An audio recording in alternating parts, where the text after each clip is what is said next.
Alors, quelques mots sur le projet Quillback-Terre. L'association Quillback-Terre s'est donné comme objectif la mise en place de procédés de purification des eaux de surface dans les pays en voie de développement. Cette démarche a débuté par une collaboration avec le CREPA de Ouagadougou, qui est le centre régional de l'eau potable et de l'assainissement à faible coût.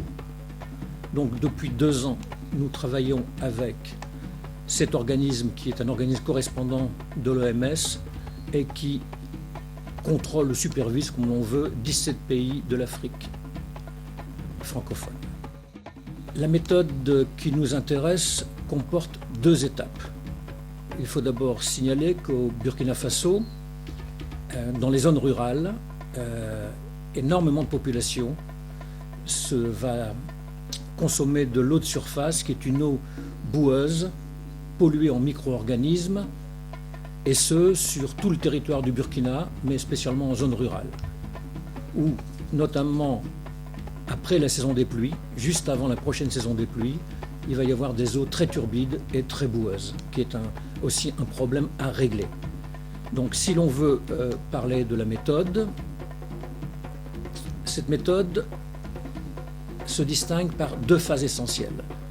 Une première phase qui va consister en un traitement par la chaux éteinte de l'eau boueuse polluée par les micro-organismes, et une seconde étape qui est une étape de rectification de pH à l'acide citrique, qui est un acide alimentaire très largement utilisé dans les sodas type Coca-Cola ou limonade. Donc revenons sur la première étape.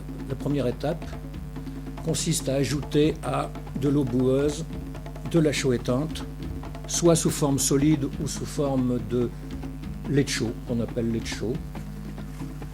Là, il se passe 2 phénomènes. Le premier phénomène, c'est que sous l'influence de la remontée de pH, il va y avoir flocculation des particules solides en suspension et sédimentation, ce qui fait qu'au bout de 24 heures, pratiquement, on va récupérer une eau limpide qui ne va présenter aucune turbidité. Le deuxième aspect de cette première étape, c'est la remontée du pH aux alentours de entre pH 11,5 et 11,6. À ce niveau de pH, il y a de très nombreuses publications scientifiques qui démontrent que les micro-organismes pathogènes de type bactéries, virus ou parasitaires sont éliminés par cette élévation de pH.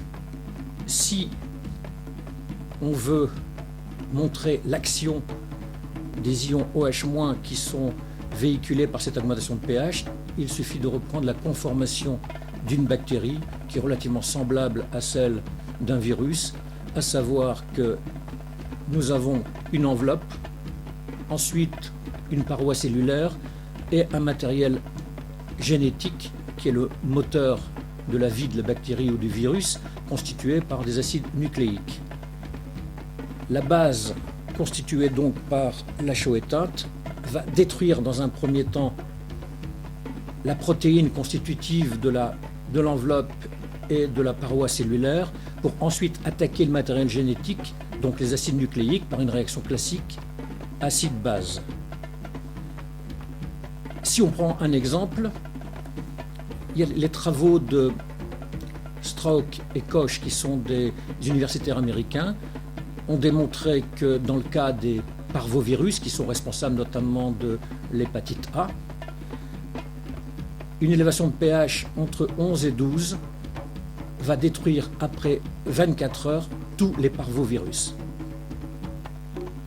Je signale au passage qu'une élimination physique de ces virus, notamment de ceux-là, est difficilement envisageable dans la mesure où ces micro-organismes ont des dimensions de l'ordre de 10 nanomètres, qui correspond à 1 cent millième de millimètre. Donc, même des techniques très perfectionnées d'ultrafiltration seraient très difficiles et surtout très coûteuses à mettre en œuvre. Ceci donc la première étape. Donc 24 heures après, on récupère une eau limpide qui ne contient plus de micro-organismes. Mais cette eau, pH 11,5. Difficile d'imaginer qu'on puisse boire de l'eau à un tel niveau de pH. Là intervient un second traitement par de l'acide citrique, qui est donc un acide alimentaire, soit sous forme de solution, soit sous forme de granulés, et le pH est ramené à un niveau qui correspond aux normes de l'OMS, à savoir pH entre 6 et 8 par exemple. Aucun problème, réaction extrêmement rapide, ce qui veut dire qu'au bout de 24 heures après ce second traitement, la population peut disposer d'une eau qui est claire, qui est dépourvue de micro-organismes pathogènes, qui, et cela est un argument en faveur du procédé, qui présente une bonne appétence, ce qui n'est pas le cas par exemple d'un traitement au chlore, et dont le sous-produit de la désinfection est constitué par du citrate de calcium. Alors ceci est un point extrêmement intéressant parce que le citrate de calcium, c'est la forme de calcium assimilable par l'organisme, à savoir que tout le calcium assimilable par l'organisme, et notamment celui qui se trouve dans le lait maternel et dans le lait en général, est sous forme de citrate de calcium. La consommation de cette eau traitée par notre procédé par les populations va fournir aux tranches d'âge plus particulièrement concernées, à savoir les adolescents pendant la période de croissance et les personnes âgées, la quantité de calcium absolument nécessaire pour les besoins essentiels de l'organisme. Et si on revient pour les personnes âgées, le citrate de calcium est très intéressant dans le cas de maladies liées à la vieillesse comme l'ostéoporose.